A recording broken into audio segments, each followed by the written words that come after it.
এই আপু, ব্যথা লাগতেছে তো, ছাড়ো এবার। খুব লাগতেছে। না, তোকে তো আজকে আর ছাড়বো না। কেন, আমি কি করছি? ভুলটা কোথায় আমার? কি ভুল মানে হারামজাদা? সবার সামনে তখন কি করলি? এরপরও বলতেছিস কি ভুল? এটা কি ভুল নাকি? এটা তো ভালোবাসা, বুঝো না? এই পিচ্ছি, কি বললি? কি বুঝিস ভালোবাসার? আমি সব বুঝি পাগলা। সব হ্যাঁ হ্যাঁ তুই বুঝোস। তাহলে সবার সামনে আমাকে কিস করলি কেন? তো কি হয়েছে? আমার কাছে এটা ভালো লাগলো তাই করলাম। ওই শালা, তোর বাল লাগে। এখন সবাই কি ভাববে আমাকে? আরে যে যারা ভাবার ভাবুক, এবার তো ছাড়ো, খুব ব্যথা লাগতেছে। হুম, তোর তো কিচ্ছু হবে না। কেউ কি ভাবলো না ভাবলো। এই বলে আমাকে ছেড়ে দিয়ে হন হন করে চলে যায়। উফ, কি যে ব্যথা লাগতেছে, লাল হয়ে গেছে একদম কানটা। এই আপনারা আবার অন্য কিছু ভাববেন না, ওকে? অতক্ষণ কেন আমার কান ধরে রাখছিল? চলুন এবার পরিচয়টা দেওয়া যাক। আমি তাহিন, এবার ইন্টার দ্বিতীয় বর্ষে উঠছি। আর নওরিন, মানে এতক্ষণ যে আমার কান ধরে রাখছে, ও আমার 2 ইয়ার সিনিয়র। নওরিনকে আমি প্রথম দেখাতে ভালোবেসে ফেলি।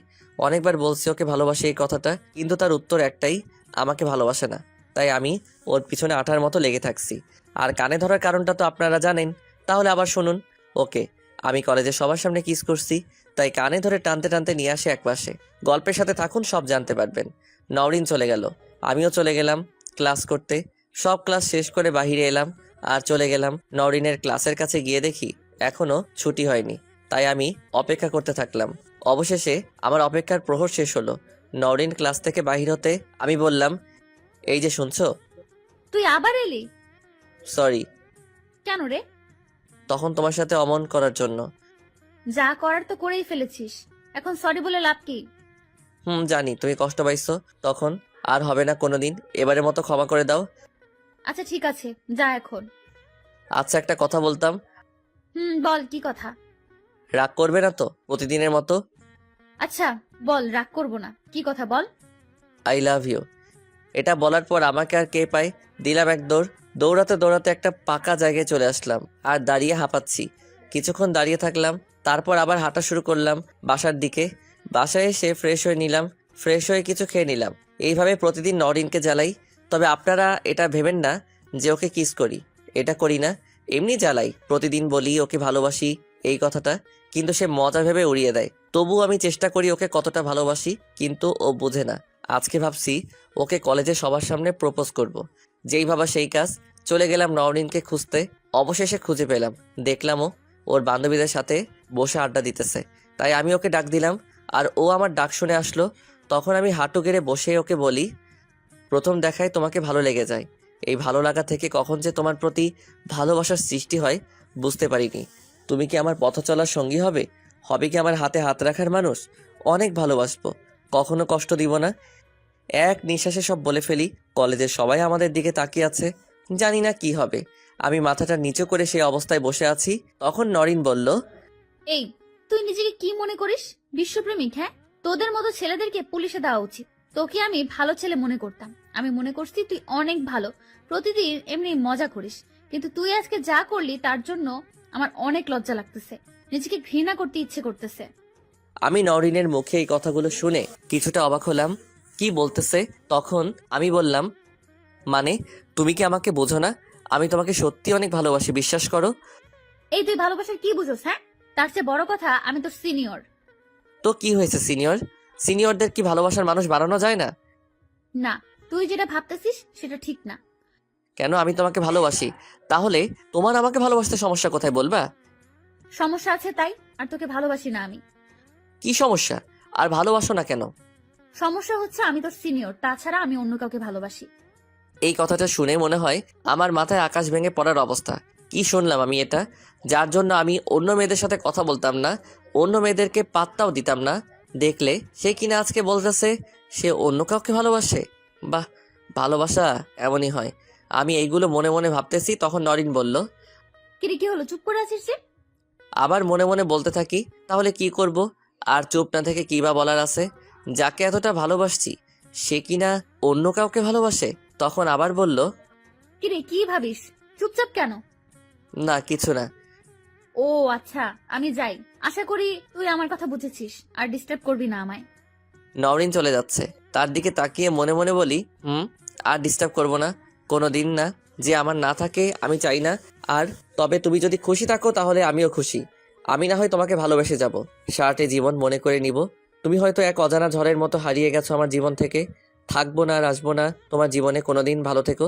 মনে মনে এইসব বলতেছি, কখন যে চোখের পাতাগুলো ভিজে গেল বুঝতেই পারিনি।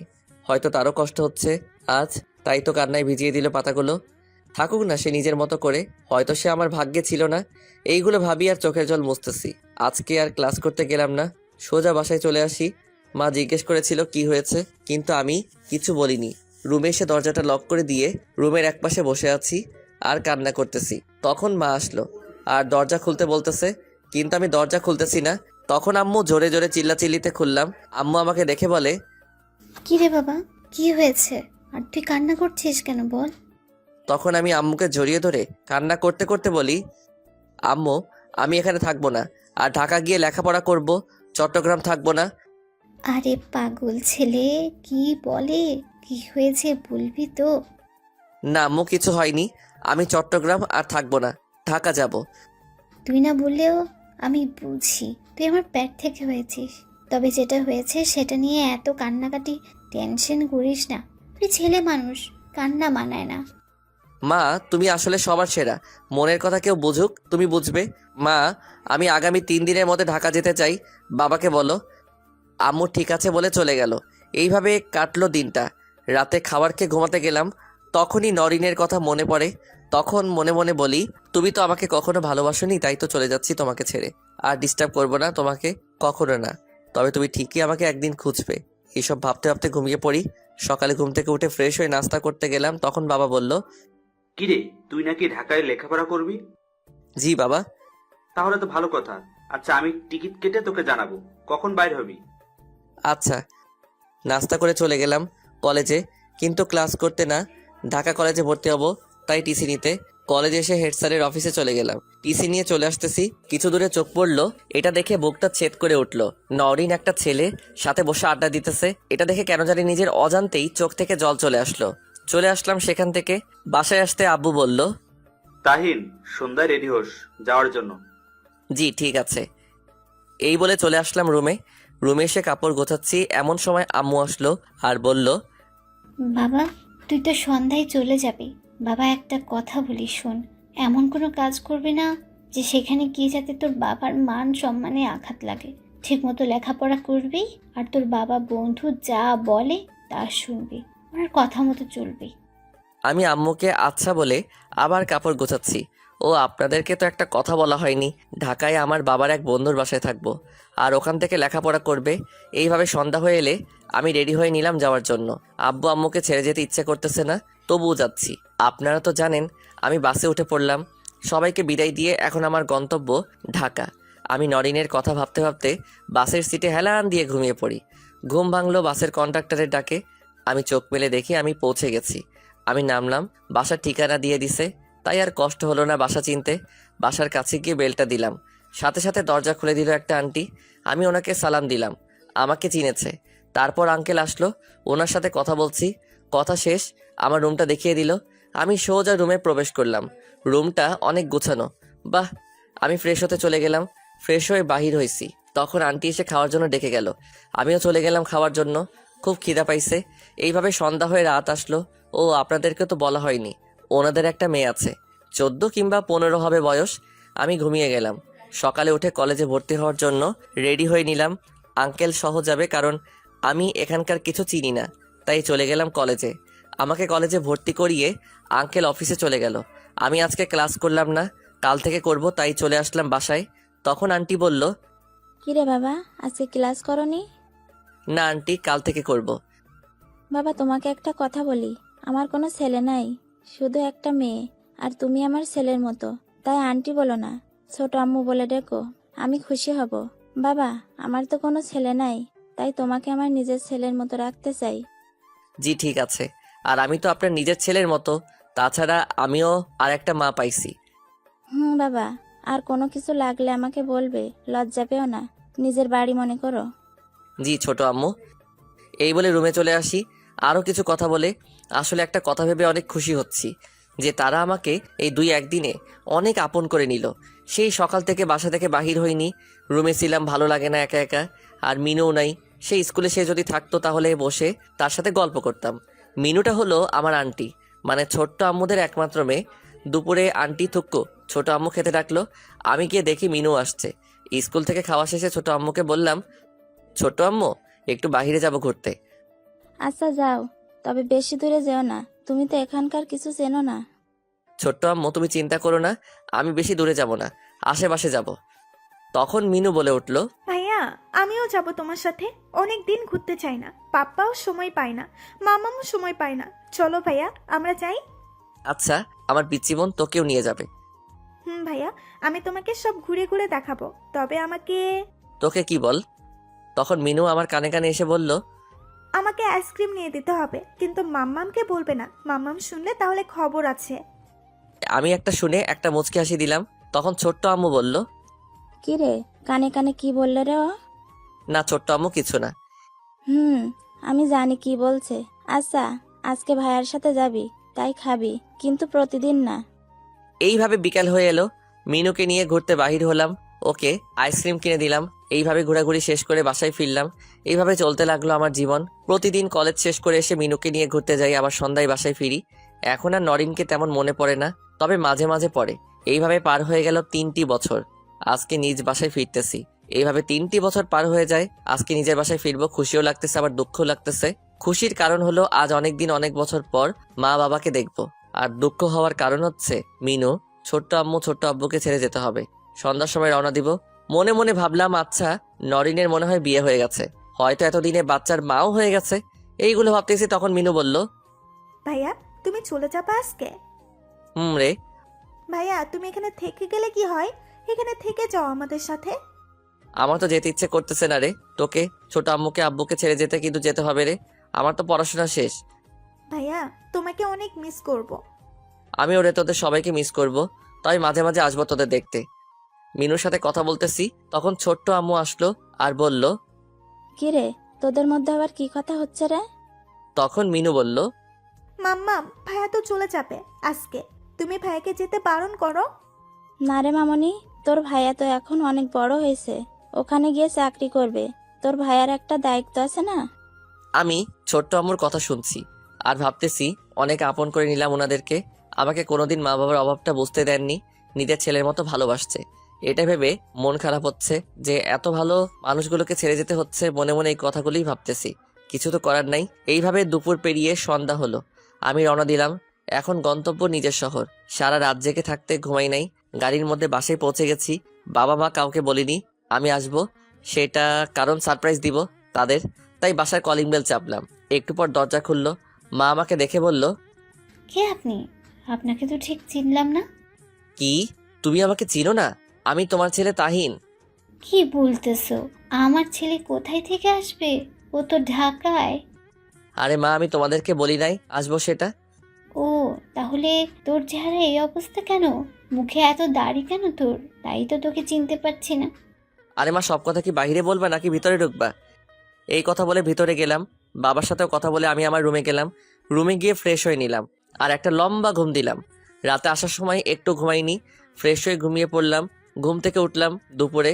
ঘুম থেকে উঠে ফ্রেশ হয়ে খেতে গেলাম। তখন বাবা বলল, তাহিন, তোকে একটা কথা বলতাম। জি বাবা বলো। আমার তো আর বয়স কম হচ্ছে না, তাই আমি চাই তুই এখন থেকে সব সামলাবি। আমি চাই এখন আরাম করব। ঠিক আছে বাবা, তবে কয়দিন পরে আগে একটু এলাকাটা ঘুরি, অনেক দিন পর আসলাম। আচ্ছা ঠিক আছে। তখন মা বলে উঠল, তোমরা তো তোমাদেরগুলো ভাগ করে নিলে। ছেলে যে বড় হয়েছে সেটা কি জানো? তো কি হয়েছে? কি হয়েছে মানে? আমি বাসার কাজ তো একা সামলাতে পারবো না, একটা মেয়ে তো দরকার। তুমি কি বলতে চাও বলো তো? আচ্ছা বুঝছি, তবে মেয়ে পাবো কই এখন? আছে একজন, তোমার ছেলেও ভালোভাবে চিনে ওকে। কি বলো, কোথায় পেলে মেয়ে তুমি? পরে সব বলবো তোমাকে। আচ্ছা বাবা, তোকে আমরা বিয়ে দিতে চাই, তুই কি রাজি আছিস? তোমাদের যেটা ভালো মনে হয় সেটা করো, আমার কিছু বলার নাই। এই বলে চলে এলাম রুমে। রুমে এসে ফোনটা হাতে নিলাম। হাতে নিয়ে কিছুক্ষণ টিপতে লাগলাম। এইভাবে দুপুর পেরিয়ে গেল, বিকাল এলো। তাই একটু বাহিরে হলাম ঘুরতে। একটা নিরিবিলি জায়গায় দিয়ে হাঁটতে লাগলাম। পিছন থেকে মনে হলো কেউ ডাক দিল, তাই পিছনে ঘুরে দেখি একটা মেয়ে।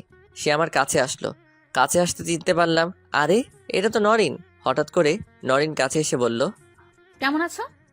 হঠাৎ ওর মুখে তুমি শুনে অবাক হলাম। ভালো, আপনি কেমন আছেন? এই আছি। আপনি করে বলতেছো কেন? তাহলে কি করে বলবো? আর কোন অধিকারে বলবো বলেন? ও, জি আচ্ছা, আমি এখন আসি। পিছন করে চলে আসতে যাব, তখন নওরিন আমার হাতটা ধরে বলল, তুমি এত পাল্টে গেলে কিভাবে? যে তুমি আমাকে ছাড়া আর কিছু বুঝতে না, সেই তুমি আজকে আমাকে এড়িয়ে যাচ্ছ। শুনেন, সময়টা কিন্তু একরকম যায় না। একটা দিন ছিল আমি আপনাকে অনেক ভালোবাসতাম, তবে আপনি যখন আমাকে কোনো মূল্য দেননি। আপনি তো অন্য কাউকে ভালোবাসেন, হয়তো তাকে বিয়ে করেছেন। তাহলে আপনি আমার কাছে আসতে চাইছেন কেন? আর হাতটা ছাড়েন।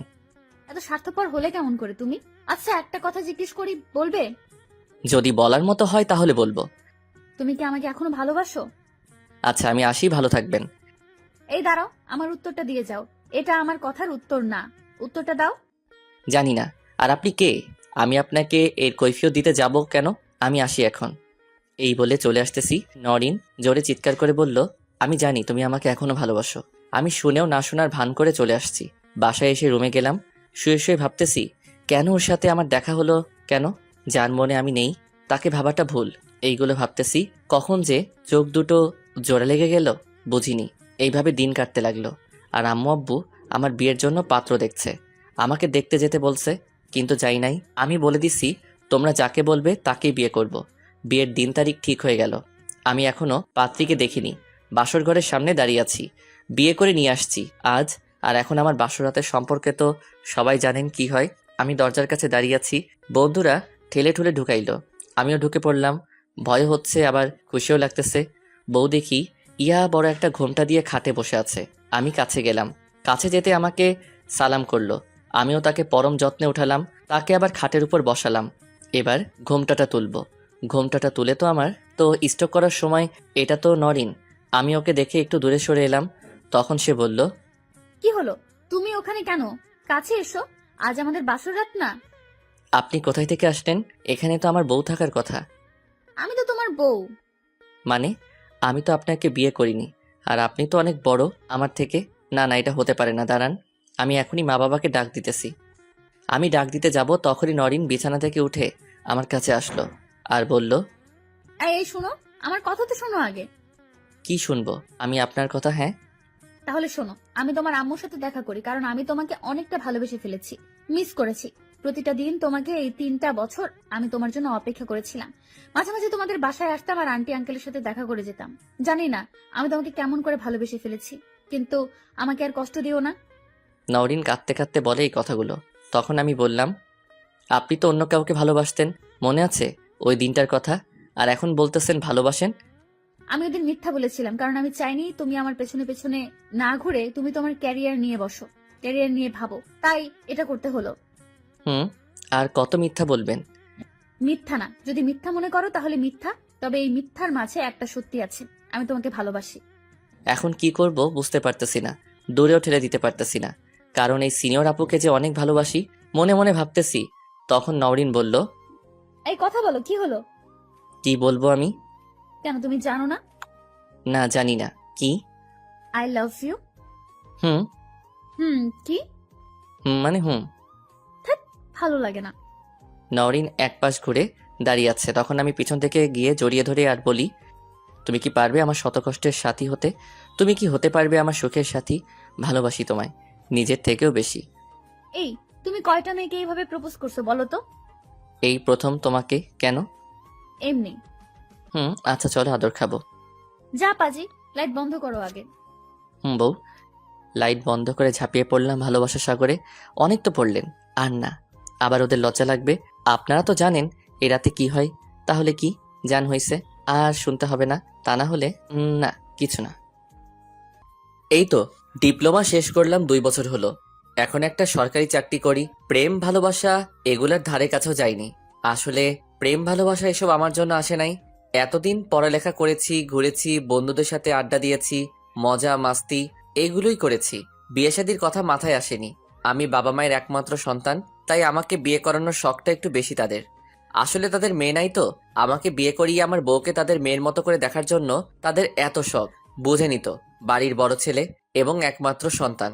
তবে আমার বন্ধুদের মধ্যে এখনো কেউ বিয়ে করে নাই, আর আমারও এত তাড়াতাড়ি বিয়ে করার প্রতি কোনো ফিলিংস নাই। একদিন অফিস শেষ করে বাড়ি আসলাম সন্ধ্যা 7টার দিকে। হঠাৎ মা বলল, রেডি হয়ে নে, মেয়ে দেখতে যাব। আমি বললাম, আরে আমি এখন অফিস থেকে আসছি। তো কি হয়েছে, এভাবে চল। আরে অফিসের জমা পরে, আমি এখন মেয়ে দেখতে যাব। এভাবে যাবি, আর তোকে এভাবে অনেক ভালো লাগতাছে। মা তোমরা যাও, আমি যাব না। তোমাদের পছন্দ আমার পছন্দ। না, তোকেও যেতে হবে আমাদের সাথে। আচ্ছা মা, আমিও যাব। কালকে আমার অফিস বন্ধ, কালকে আমরা মেয়ে দেখতে যাই। না, আমি মেয়ের মাকে কল দিয়ে বলছি, আমরা এখনই যাব মেয়ে দেখতে। এখন আবার কল দিয়ে বলো একটু সমস্যা হয়েছে, কালকে সকালে যাব, তাহলে তো হয়। না, এখনই যাব, আর তুইও আমাদের সঙ্গে যাবি। মায়ের জোড়াজড়িতে রাজি হলাম। জীবনের প্রথম এই অবস্থার সম্মুখীন হলাম, একটু নার্ভাস লাগতেছে। গেলাম মেয়ের বাড়িতে, অনেক রকম নাস্তা দিল, খেলাম। মেয়ের মা ছিলেন আমার সামনে বসা। মনে মনে ভাবতে লাগলাম, হবু শাশুড়ি যেহেতু সুন্দর, তাই তার মেয়েও হয়তো সুন্দরী হবে। মেয়েটা কিরকম হবে এই ভেবে মনের ভিতর খোঁজ খোঁজ করতেছে। কিছুক্ষণ পরে দুইটা মেয়ে আমাদের দিকে আসতে লাগলো এবং আমার সামনে বসে থাকা আমার হবু শাশুড়ি পাশে এসে বসে একটা সালাম দিল। আমি মনে মনে সালামের জবাব দিলাম। তার চোখের ভঙ্গিমায় বুঝতে পেরেছি মেয়েটা বেশ রোমান্টিক হবে। মেয়েটার ঠোঁটের কোণে একটা তিল আছে, আর আমি তখনই সিদ্ধান্ত নিয়ে নেই যে যদি বিয়ে করি এই মেয়েকে করব। মেয়ে যে কি সুন্দর করে মুচকি হাসি দিল, মনটা একদম ভরে যায়। ভাবতেই পারিনি আমার প্রথম দেখা মেয়েটা এতটা সুন্দর হবে। মেয়েটা একটু লাজুক ছিল, সব মিলিয়ে খুব কিউট একটা মেয়ে। সত্যি কথা বলতে কি, মেয়েটাকে এক দেখাই ভালোই লাগলো। মা মেয়েটাকে বলল, মা, তোমার নাম কি? আমার নাম আখি। উপস, নামটাও জোস, আর ওর কণ্ঠটাও অসাধারণ। কোন ক্লাসে পড়ো মা? ইন্টার প্রথম বর্ষ। বয়স 17-18 হবে হয়তো। আমি কিন্তু একদম চুপ, একটাও কথা মুখ দিয়ে বের হচ্ছে না। এই কথা বলে মা আখির মায়ের থেকে বিদায় দিল। চলে আসলাম বাড়িতে। রাতে খাওয়ার সময় মা বলে, মেয়েটাকে তোর কেমন লাগলো? আমি বললাম, তোমরা যা ভালো বুঝো। এমনিতেই আমি একটু লাজুক প্রকৃতির ছেলে। বন্ধুরা সবসময় বলে তুই বিয়ে করলে কেমনি কি করবি। তাছাড়া মা বাবারও আকিকে ভালোই লেগেছিল। এখন আমি বললেই তারা পাকা কথা বলবে। আমিও রাজি হয়ে গেলাম। ভাবলাম বিয়ে যখন একটা করতেই হবে, করে ফেলি। সব ঠিকঠাক, এখন শুধু কবুল বলা বাকি। 15 দিন পর বিয়ের ডেট ফাইনাল। অপেক্ষায় অপেক্ষায় পার হয়ে এই 15 দিন, কাল আমাদের বিয়ে। বিয়ে ঠিক হওয়ার পর থেকে রোজ কথা হতো আমাদের। আমি বুঝতে চেষ্টা করি আখির কিসে ভালো লাগে কিসে খারাপ লাগে, সেও বুঝতে চেষ্টা করতো আমার কোন কোন জিনিসটা ভালো লাগে, কি করলে আমি আর রাগ করে থাকতে পারি না। এসব বিয়ের সব কেনাকাটা শেষ। বিয়ের প্রথম শাড়ি হিসেবে কিনা হয় 10,000 টাকার লাল শাড়ি। সেকেন্ড শাড়ি হিসেবে কিনা হয় নীল কালারের শাড়ি। আর আমার হবু বউয়ের জন্য আমার নিজ পছন্দের একটা কালো শাড়ি কিনা হয়। আমি যেহেতু বাবা মার একমাত্র সন্তান, তাই বাবা মার কথা হচ্ছে বড় করে আয়োজন করে আমাদের বিয়ে দিবে। আমাদের পুরো বাড়ি লাইটিং করা হয়। আস্তে আস্তে সন্ধ্যায় হয়। এর মধ্যে আমাদের সব অতিথি চলে আসছে। আমাদের রাত হলে শুরু হবে আমার বিয়ের হলুদ অনুষ্ঠান। রাত 11টার দিকে হলুদ অনুষ্ঠান শুরু হয়, আর সকল কার্যক্রম শেষ করতে করতে প্রায় রাত 2টা বেজে যায়। তারপর আবার হাতে মেহেদি দিতে দিতে প্রায় রাত 3টা বেজে যায়। রাত পোহালেই বিয়ে। রাত শেষ হয়ে সকাল হলো। ঘুম থেকে উঠলাম, ফ্রেশ হয়ে নাস্তা করলাম। কখন যে সকাল শেষ হয়ে দুপুর হয়ে গেল বুঝতে পারলাম না। গেলাম বউ আনতে। খাওয়া দাওয়া পরে আস্তে আস্তে বিয়ের সকল কার্যক্রম শেষ হলো। তারপর বিদায় দিল তারা, বউ নিয়ে চলেও আসলাম। বাসায় আসতে সন্ধ্যা হয়ে যায়। তারপর আমাদের বিল্ডিং এর ছাদে উঠে কিছু সময় ফ্রেন্ডের সঙ্গে আড্ডা দিলাম। তারপর আম্মু রাতের খাবার খাওয়ার জন্য ডাক দেয়, আর আমি নিচে গিয়ে ফ্রেশ হয়ে রাতে খাওয়া শেষ করলাম। তারপর শুতে গেলাম। যখন নিজের রুমে ঢুকবো তখনই আমার চাচাতো বোন রিয়া আমার জামা টেনে ধরে। কি রে, এইভাবে টেনে ধরলি কেন? কই যাস তুই? আমার বাসর ঘরে। কই আবার যাব? বললে হলো নাকি? কি বললে হইল নাকি? বাসর ঘরে যে ঢুকবি এটা বললে হলো? আমি আমার বাসর ঘরে ঢুকবো, তোর কি? বাসর ঘর যে সাজিয়ে দিয়েছি, টাকা দে। আমি চারপাশে তাকিয়ে দেখলাম মোটামুটি অনেকগুলো মেয়ে একসঙ্গে হয়ে গেছে। তারা বেশি কথা বলা ঠিক হবে না, তাই 1000 টাকা দিয়ে কোনো রকম রুমে ঢুকে গেলাম। দরজা বন্ধ করলাম। জীবনের প্রথম এই অবস্থার সম্মুখীন, মনের ভিতর ডর ডর তো লাগবেই, তাই না? আস্তে আস্তে গিয়ে খাটের মধ্যে বসালাম। আখির দিকে অনেকক্ষণ তাকিয়ে থাকলাম। যত দেখতেছি তত বেশি যেন ওর প্রেমে পড়ে যাচ্ছি। আসলে ওর চেহারাটা অনেক বেশি মায়াবী ছিল। আখিকে বললাম, চুপ কেন, কিছু বলতেছেন না যে? আখি চুপ। আজীব তো, এটা কি আখি নাকি অন্য কেউ? যে মোবাইলে এত এত কথা বলতো সে আজ এত চুপ কেন? আমি কি আখিকে বিয়ে করেছি নাকি এটা অন্য কেউ? এই মেয়ে, দেখি মুখটা তোলো তো। আরে এটা তো আখি, ঠিকই আছে, কিন্তু কথা বলতেছেন না কেন আপনি? এইসব কথাগুলো তাকে হাসানোর চেষ্টা মাত্র। আমার কথাগুলো বলা সার্থক হলো। আঁখি মিষ্টি করে মুচকি হাসি দিল। এইবার হলেও একটা কথা বলেন প্লিজ। বলবো না। কেন? আগে আমার কিছু প্রশ্নের উত্তর দিতে হবে, তারপর সিদ্ধান্ত নিব কথা বলবো কি বলবো না। আমি তো মহা টেনশনে পড়ে গেলাম, জানি না কি প্রশ্ন করে বসে। আচ্ছা ঠিক আছে বলেন। আপনি কি আমার সাথে আপনি করেই কথা বলবেন? না আপনি করে বলবো কেন, যাও তুমি করে বললাম। এইবার বলো তোমার প্রশ্ন কি? আপনার ফেসবুকে মেয়ে ফ্রেন্ড কতজন আছে? আমি তো চিন্তায় পড়ে গেলাম কি বলবো। ফ্রেন্ড লিস্টে মেয়ে তো অনেক আছে, কিন্তু কাউকে আমি চিনি না। আমি সেটা আঁকিকে কি করে বুঝাই? আমি আবার মিথ্যাটা তেমন বলতে পারি না, মিথ্যা বলতে গেলে হাসি চলে আসে। কি ভাবছেন এত? মিথ্যা বললে আমি কিন্তু পিটিয়ে একদম শেষ করে দেব বললাম। আমি এখন কিন্তু আপনার বউ, আমার আপনাকে মারার অধিকার আছে। এই রে মরেছে, বউ আমার কয় কি? না না মিথ্যা বলবো কেন, আমি সত্যি বলতেছি। আমার ফেসবুকে কোনো মেয়ে ফ্রেন্ড নাই। কয়েকজন থাকতে পারে, কিন্তু আমি কাউকে চিনি না। যারা আছে কাল ঘুম থেকে উঠে আনফ্রেন্ড করে দিয়েন। যথা আজ্ঞা। এইবার আমার শর্ত শোনেন। এই রে, আবার শর্ত? পৃথিবীতে কি শুধু আমার বউটাই বাসর ঘরে এত প্রশ্ন আর শর্ত দিচ্ছে, নাকি অন্য কাউকেও দেয়? আচ্ছা বলেন মহারানী, শুনি কি আপনার শর্ত। প্রথম শর্ত, প্রতিদিন অফিস থেকে আসার সময় আমার জন্য আইসক্রিম কিংবা ফুচকা নিয়ে আসতে হবে, নইলে বাড়িতে খাওয়া বন্ধ। ঠিক আছে আনবো। আর কোনো শর্ত আছে? আছে মানে আরো অনেক শর্ত আছে। হে আল্লাহ বাঁচাও, জানি না আর কি শর্ত দেয়। আমাকে ছাড়া আর কোনো মেয়ের দিকে তাকানো বা কোনো মেয়েকে দেখে সুন্দর বলা যাবে না। ভুলেও না। এই যে শোনেন, আমার তৃতীয় শর্ত, প্রত্যেক সপ্তাহে শুক্রবার আমাকে নিয়ে সিনেমা দেখতে যেতে হবে আর ফুচকা খাওয়াতে হবে। আচ্ছা দেখা যাক। দেখা যাক বললে হবে না, এটা আমার তৃতীয় শর্ত, এটা মানতেই হবে। আচ্ছা বাবা যাব। চতুর্থ শর্ত, হাঁটার সময় বা গাড়িতে কোনো মেয়ের দিকে ভুলেও তাকাতে পারবেন না। যদি তাকাইছেন আর আমি সেটা দেখেছি, তাহলে চোখ দুটো গেলে দিব। হায় রে আল্লাহ, এ আমি কাকে বিয়ে করলাম? বিয়ে করলাম নাকি পুলিশের হাত করা পড়লাম, কিছুই তো বুঝতে পারতেছি না। আচ্ছা বাবা তাকাবো না, হইছে? আচ্ছা, আপনি আমাকে কি বলে ডাকবেন? কেন আঁখি বলেই ডাকবো? না, আঁখি বলে ডাকবেন না। তাহলে কি বলে ডাকবো শুনি? আপনি আমাকে ময়না পাখি বলে ডাকবেন। এই রে কি রোমান্টিক বউ আমার। কেন, তুমি কি পাখি যে তোমাকে ময়না পাখি বলে ডাকবো? এইটা বললাম শুধু আঁকিকে একটু রাগানোর জন্য। দেখি আমার বউটাকে রাখলে কেমন লাগে। দূর, আপনি একটুও রোমান্টিক না, আপনার সঙ্গে কথা নাই। দেখতেছি এক ডোসে তো কাজ হইছে। সত্যি সত্যি আঁকি অনেক রেগে গেছে, আর ওর চেহারা এমনিই কি সুন্দর, তার চাইতে রাগান্বিত চেহারা দ্বিগুণ বেশি সুন্দর লাগতেছে। আমার ময়না পাখি আমার সাথে কথা না বললে কিভাবে চলবে? না না, আমি তো আপনার পাখির মতো না, আমার কাছে কাউকে কথা বলতে হবে না। দেখতেছি আঁকি এখনো রাগ কমেনি। আচ্ছা আর কোনোদিন এইরকম বলবো না, শুধু ময়না পাখি বলেই ডাকবো। এখন ঠিক আছে? না ঠিক নেই, কান ধরে দুবার উদ্বাস করতে হবে, তবে সবকিছু ঠিক হবে। জীবনের প্রথম দেখতেছি বাসর ঘরে কোনো স্ত্রী তার স্বামীকে কান ধরে উঠবস করতে বলতেছে। আচ্ছা বাবা আর কোনো দিন হবে না, এবার মাফ করে দাও প্লিজ। ঠিক তো, আর কোনোদিন হবে না তো? না না, আর কোনো দিন হবে না। আচ্ছা একটা কথা বলবো? বলেন। তোমাকে রাখলে না বেশ সুন্দর লাগে। আবার? আচ্ছা না না, হয়েছে তোমার? আর কিছু বলার আছে?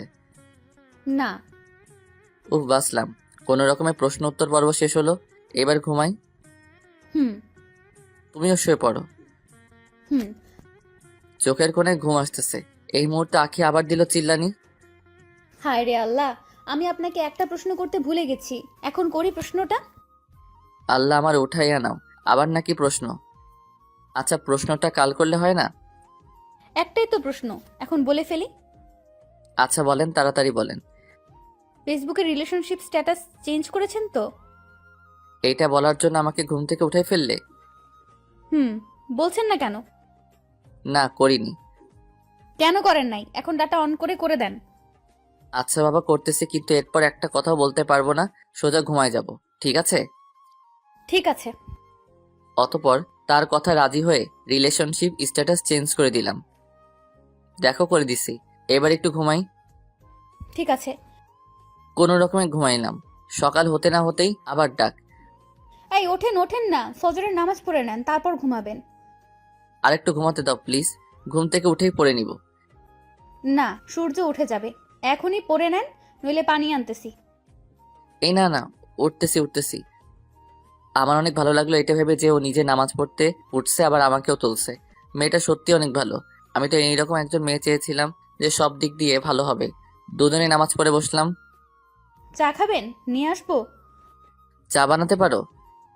অন্য কিছু তেমন করতে পারি না, কিন্তু চা অনেক ভালো বানাতে পারি। ইমপ্রেস করা জিনিসটা ভালোভাবে শিখছে। গুড, তাহলে দেখি কেমন বানাতে পারো। আখি চা নিয়ে আসলো, খেলাম, দেখতেছি সত্যি অনেক ভালো বানাইতে পারে। তবু একটু খেপিয়ে দেখি। এইরকম চা বানাইতে পারো, আমি তো ভাবলাম আরো ভালো হবে। চা ভালো হয়নি? না, একটু না। আমার কিউট বউটার মুখটা লাল হয়ে গেছে। হয়তো মনে মনে ভাবতেছে বরকে এক কাপ চা বানিয়ে খাওয়াইলাম, সেটাও ভালো করে বানাতে পারলাম না। আচ্ছা, পরের বার আরো ভালো করে শিখে বানাবো নি। আর না বোকা, শিখতে হবে না তো। কেন শিখতে হবে না? তারপর আমার মহারানীকে পিছন থেকে জড়িয়ে ধরে বললাম, কারণ তুমি অনেক ভালো চা বানাতে পারো। তার মানে আপনি আমাকে মিথ্যা বলেছেন? আমার বানানো চা ভালো হয়েছে? একটু মিথ্যা বলছি। তোমার হাতের চা অনেকটা ভালো হয়েছে। এখন আমার ময়না পাখির চেহারা দেখে মনে হচ্ছে বিশ্বটা সে জয় করে ফেলেছে, এমন খুশি। ধ্যাৎ, আমি অনেক নার্ভাস হয়ে গেছিলাম। আমি একটু হেসে বললাম, আমার ময়না পাখি নার্ভাস হওয়ার কোনো কারণ নাই, আমি তো এমনই মজা করি। আখি মুচকি এসে আমার সামনে থেকে উঠে চলে যায়। আর কি, ঘুম, কথা বলতে বলতেই অনেক বেলা হয়ে গেল। তারপর মা বাবার সাথে সকালে নাস্তা করতে বসলাম। মাকে বললাম, জানো মা, আজকে আমি ফজরের নামাজ পড়ছি। তোমার বৌমা আমাকে পানি মারার ভয় দেখিয়ে উঠাই ফেলছে। এই কথা শুনে মা বাবা তো মহা খুশি। কেন খুশি জানেন? এই যে আমাকে জব্দ করার মানুষ এসে গেছে বলে।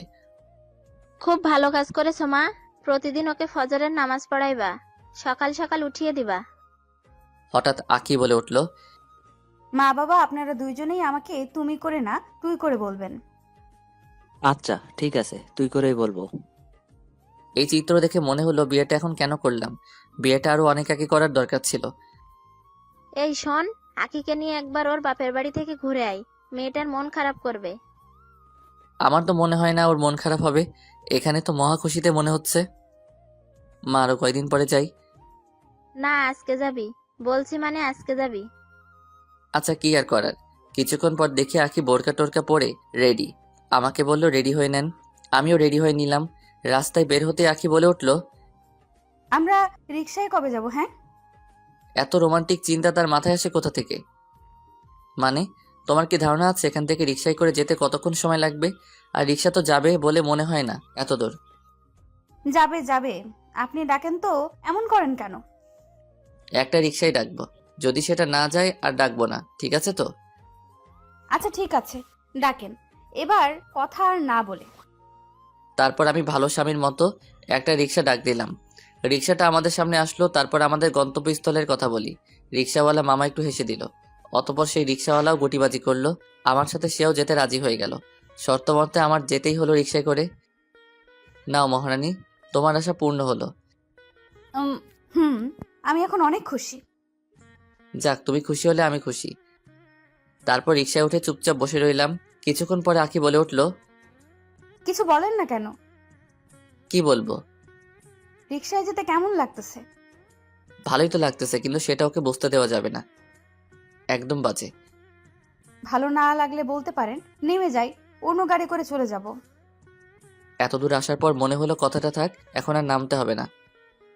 ধ্যাৎ, আপনি একদম আনরোম্যান্টিক। আমি ভাবলাম আপনার ভালো লাগবে, আমাকে আরো থ্যাঙ্কস জানাবেন। কি আমি আনরোমান্টিক? ওয়েট। এই বলে তার গালে একটা আলতো করে চুমু খেলাম। অসভ্য। কি আমি অসভ্য? একটু রাগার ভাব নিয়ে ওর থেকে ডিস্টেন্স হয়ে বসার চেষ্টা করলাম। কি করছেন? কি পড়ে যাবেন তো? পড়ে গেলে তো ভালো, এই অসভ্য ছেলের সাথে তোমাকে যেতে হবে না। এটা বলার সাথে সাথেই ও আমার মাথাটা টেনে, মা, রাগ কমানোর ব্যাপারে মেয়েরা অনেক এক্সপার্ট। এই কেউ দেখবে? দেখুক, আমি আমার মিস্টারের গালে চুমু খাচ্ছি। এইরকম একটা বউ পাওয়া সত্যিই ভাগ্যের ব্যাপার। তুমি না সত্যিই পাগলি। হুম, আমি শুধু আপনার পাগলি। আমার এখন কোন গানটা গাইতে মন চাইছে জান? কোন গানটা? এই পথ যদি না শেষ হয় তবে কেমন হতো তুমি বলো তো। কিন্তু কি আর করার, এসেই তো পড়েছি। তার মানে আপনার রিক্সা করে আসাটা ভালো লাগলো। হুম, অনেক। তোমাকে একটু রাগানোর জন্য বলেছি, ভালো লাগে নাই। তাহলে থ্যাঙ্কস দেন। হুম, থ্যাঙ্কস। আসলাম শ্বশুর বাড়িতে। আসার সময় মিষ্টি নিলাম, আরও কিছু ফল নিলাম। আঁকি না করছে বেশি কিছু না নিতে, তারপরেও আমি নিছি যত কিছু প্রয়োজন। নতুন জামাই শ্বশুর বাড়িতে যাওয়ার সময় আঁকি আর আমি আসছি দেখে আঁকির আম্মু ঘর থেকে বাইরে এসে আমাদেরকে নিয়ে ঘরে চলে যায়। ঘরে ঢুকে বসলাম, সবার সাথে কথাবার্তা বললাম। তারপর আস্তে আস্তে দুপুর হয়ে গেল। আঁকি এসে আমাকে খাওয়ার টেবিলে নিয়ে যায় এবং জামাই আদর শুরু হয়। জানেনই তো, বাঙালির জামাই আদর এক পাশ দিয়ে শ্বশুর দেয়, আরেক পাশ দিয়ে শাশুড়ি দেয়। আর আমার মহারানী তো আছেই। যে মানুষটা এক প্লেট খাইতে পারে না তাকে তারা সবাই মিলে 2 প্লেট খাওয়ালো। তারপর তারা বলে আমি নাকি খেতে পারি না। যাই হোক, মোটামুটি খাওয়া শেষ করে আঁকির রুমে এসে শুয়ে পড়লাম। কিছুক্ষণ পর আঁকি রুমে আসলো। তারপর তাকে বললাম কিছুক্ষণ রেস্ট করে রেডি হওয়ার জন্য। আমিও কিছুক্ষণ রেস্ট নিলাম। তারপর শ্বশুর শাশুড়ির কাছে গিয়ে বললাম বাসা ফিরে যাব। তারা থেকে যাওয়ার জন্য আবদার করছিল, সম্ভব নয় বলে বিদায় নিয়ে চলে আসলাম। রাস্তায় বেরিয়ে আঁকিকে বললাম, এইবার কি রিকশায় করে যাবে? না না, সন্ধ্যা হয়ে গেছে, অন্য গাড়ি দেখো। একটা সিএনজি নিয়ে চলে আসলাম। রাতে খাওয়ার পর শুতে গেলাম। আঁকিকে বললাম, কাল ঘুমাতে দাওনি, আজ একটু ঘুমাতে দাও। আর কাল শুক্রবার, তোমার সাথে কথা অনুযায়ী তোমাকে সিনেমা দেখতে নিয়ে যাওয়ার কথা, কিন্তু কাল যেতে পারবো না, সরি। বন্ধুদের সাথে বিয়ের পর দেখা হয়নি। কাল সবাই মিলে একটু আড্ডা দিব। তোমাকে পরের শুক্রবার থেকে নিয়ে যাব, ঠিক আছে আমার মহারানী? আচ্ছা ঠিক আছে, পরের সপ্তাহ থেকে যেন মিস না হয়। ওকে লক্ষ্মী পাগলি আমার, গুড নাইট। ওকে, গুড নাইট। নামাজ পড়তে ডেকে দেব? ওকে। সকালে নামাজ পড়ে আবার ঘুম। 10টার দিকে উঠে ফ্রেশ হয়ে চলে গেলাম আড্ডা দিতে। ছোটবেলা থেকেই আড্ডা দিতে ঘোরাঘুরি করতে ভালোবাসতাম। বিয়ে করেছি বলে এই অভ্যাসটা পাল্টে যাবে এটা কখনো হতে পারে না। দেখা হলো বন্ধুদের সাথে। কিছুক্ষণ পরে একটা বন্ধু এরকমভাবে আমার থেকে মজা নেওয়া শুরু করে। বিয়ে করে মনে হয় বিপদেই পড়লাম। আসলে বন্ধুগুলো এমন হয়, তবে তারা তাদের ভাবিকে খুবই সম্মান করে কথা বলছে। মানি আমার মহারানীকে, তবে বন্ধুগুলো আমাকে ইচ্ছে মতো বলছে। তারপর আরও বিভিন্ন কথাবার্তা, আড্ডা, ঘোরাঘুরি আর কয়েকটা সিগারেটের টান। 1টার দিকে ফিরে আসলাম বাসায়। বাসায় ঢুকে দেখতে পেলাম আঁকিকে। আঁকির কানে কানে বললাম, এতক্ষণ তোমাকে খুব মিস করছি। অদ্ভুত, যে মেয়েটা এত এত রোমান্টিক কথা বলে সেই রকম কথা শুনে চলে গেল কেন? দেখলাম আঁকি কেন জানি রুমে চলে গেল। রুমে গিয়ে বললাম, কি হয়েছে, তুমি এভাবে চলে আসলা যে?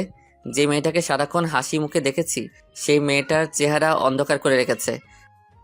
কি ব্যাপার, কথা বলতেছো না কেন? কেউ কি কিছু বলেছে? না, কেউ কিছু বলে নাই। একটা সত্য কথা বলবেন? কি বলো? আর মিথ্যা কথাই বা বলবো কেন? আপনি সিগারেট খেয়েছেন? ও শিট, চকলেট মুখে দিতে ভুলে গেছি। এখন কি জবাব দিব? মিথ্যা বলার তো উপায় নেই। কয়েকটান দিয়েছি। এইরকম বলতেই ও আমার হাতটা ধরে ওর মাথায় নিয়ে যায়। আমার মাথা ছুঁয়ে শপথ করুন আপনি আর কোনো দিন সিগারেট খাবেন না। আচ্ছা, তোমার মাথা ছুঁয়ে শপথ করলাম আর কোনো দিন খাবো না। আচ্ছা, তুমি আমাকে ভালোবাসো? অনেক বেশি ভালোবাসি আপনাকে, আর এটাই ছিল আমার সারা জীবনের বাসনা। কেমন? আমি আল্লাহর কাছে সব সময় প্রার্থনা করতাম, হে আল্লাহ, আমাকে ধৈর্য ধারণ করার ক্ষমতা দাও, যেন আমি আমার সব কিছু আমার স্বামীর জন্য হেফাজত রাখতে পারি। এই কথা শুনেই আল্লাহর কাছে শুকরিয়া আদায় করলাম আমার ভাগ্যে এরকম একটা বউ রাখার জন্য। কারোর সাথে প্রেম করে নাই, কোনো কিছু করে নাই, এরকম মেয়েও আছে, সত্যি আমার বিশ্বাস হচ্ছে না। আচ্ছা, এত ভালো মেয়ে এখনো আছে পৃথিবীতে? কেন, আমাকে কি মেয়ে বলে মনে হয় না? সব মেয়েরা খারাপ তা কিন্তু নয়, আবার সব মেয়ে ভালো তাও কিন্তু নয়। ভালো খারাপ মিলেই তো এই পৃথিবী। একজন খারাপ কাজ করবে আর বদনাম সবার উপর চাপিয়ে দেওয়া, এটা কিন্তু ঠিক না। আমার রোমান্টিক বউটা দেখতেছে অনেক কিছু জানে। এত কথা শিখলা কোথায় থেকে? এগুলো শিখতে হয় না। আচ্ছা, বুঝলাম। কোনো রকমে ম্যানেজ করলাম। আচ্ছা তুমি বসো, আমি গোসল করে আসি, তারপর একসাথে ভাত খাবো। এই দাঁড়াও, আমিও যাব তোমার সাথে। কোথায়? কেন, গোসল করতে? একসাথে স্বামী স্ত্রী গোসল করলে নাকি আজীবন তারা একসাথে থাকে? মায়ের চিনেন? মায়ের খাবেন বলে দিলাম। কি রোমান্টিক রে আপনি! যাই বলেন, এই রোমান্টিকতা কিন্তু আমার থেকে শিখছেন। আমি আপনার থেকে শিখেছি ম্যাডাম। আপনি তো আমার রোমান্টিক গুরু। আচ্ছা হয়েছে, এবার ছাড়েন, আর রোমান্টিকতা করতে হবে না। এবার কিন্তু দেরি হয়ে যাচ্ছে। আচ্ছা যাও, তাড়াতাড়ি আসিও। সে গোসল করতে চলে গেল। আমি বসে ভাবতে লাগলাম, আকি সত্যি কি এত ভালো? আসলে আমার বিশ্বাস করতে কষ্ট হচ্ছে এই মেয়েটা এতটা ভালো। ভাবতে ভাবতে দেখলাম আখির মোবাইলে ফোন আসছে, ওর মোবাইলে কল আসছে। আমি কেন রিসিভ করবো এইভাবে রিসিভ করলাম না, দেখি আবার ফোন আসছে। এইবার রিসিভ করে বলে দেই আখি গোসল করতেছে। হ্যালো, কে? আমি আখির বান্ধবী মিথিলা বলতেছি। আখি কোথায় আর আপনি কে? আমি আখির স্বামী। আখি এখন গোসল করতেছে, ও আসলে বলে দিব আপনি কল করেছেন। এখন রাখি, কেমন? এই না না, আপনাকে একটা কথা বলার ছিল। জি বলেন, কি কথা? আপনি তাহলে সেই সৌভাগ্যবান? কেমন সৌভাগ্যবান? আচ্ছা বলি শোনেন, কেমন সৌভাগ্যবান আপনি। আমি আর আখি অষ্টম শ্রেণী থেকে একসাথে পড়ালেখা করেছি। ওই স্কুল জীবনে সে থাকতো একদম চুপচাপ শান্ত প্রকৃতির একটা মেয়ে। সত্য কথা বলতে কি, আমাদের ব্যাচের প্রায় সব মেয়েরাই প্রেম ট্রেম এগুলো নিয়েই ছিল, কিন্তু আখি একদম ডিফারেন্ট। সে অনার্স পর্যন্ত আখিকে এই বিষয়ে কিছু বলতামই না, কিন্তু এখন তো অনার্সে এখন যদি লাইফটাকে এনজয় না করে কবে করবে এইভাবে আখিকে বললাম, আচ্ছা তুই এরকম কেন, এতদিন হয়েছে ছোট ছিলি তাই প্রেম টেম করস না, কিন্তু এখন তো বড় হয়েছস, এখন যদি লাইফটাকে এনজয় না করস কবে করবি? আখি বলল। শোন মিথিলা, আমি তোর পায়ে ধরি, আমার সাথে প্লিজ এই ব্যাপারে কোনো কথা বলিস না। আমি এগুলো আগেও পছন্দ করতাম না, এখনো করি না, আর বিয়ের আগ পর্যন্ত করবও না। আমার যত ভালোবাসা সব আমার বরের জন্য তুলে রাখবো। এই কথা শোনার পর তো কোনো স্বামী তার স্ত্রীকে সবকিছু দিয়ে না ভালোবেসে পারে না। আচ্ছা বুঝলাম, এখন রাখি, কেমন? ওকে। দেখলাম আখি গোসল করে চলে আসছে, ওকে জড়িয়ে ধরে বললাম আজ এই মুহূর্তে আমাকে একটা কথা দিতে হবে, পারবে? কেন পারবো না, বলেই দেখেন। আপনার সব কথা আমি রাখতে রাজি। যাই হয়ে যাক, আমাকে ছেড়ে চলে যাওয়া তো দূরের কথা, চলে যাওয়ার কথা কখনো চিন্তাও করতে পারবে না। আমি আপনার এই বুকে মাথা রেখে সারা জীবনটা কাটিয়ে দেব। আরেকটা কথা দিতে হবে। আর কি কথা হতে পারে? সারা জীবন আমাকে তোমার রোমান্টিক কথা শোনাতে হবে, মানে আমার রোমান্টিক বউ হয়ে থাকতে হবে, পারবে? আমি আপনার রোমান্টিক বউ, আপনি আমার রোমান্টিক জামাই।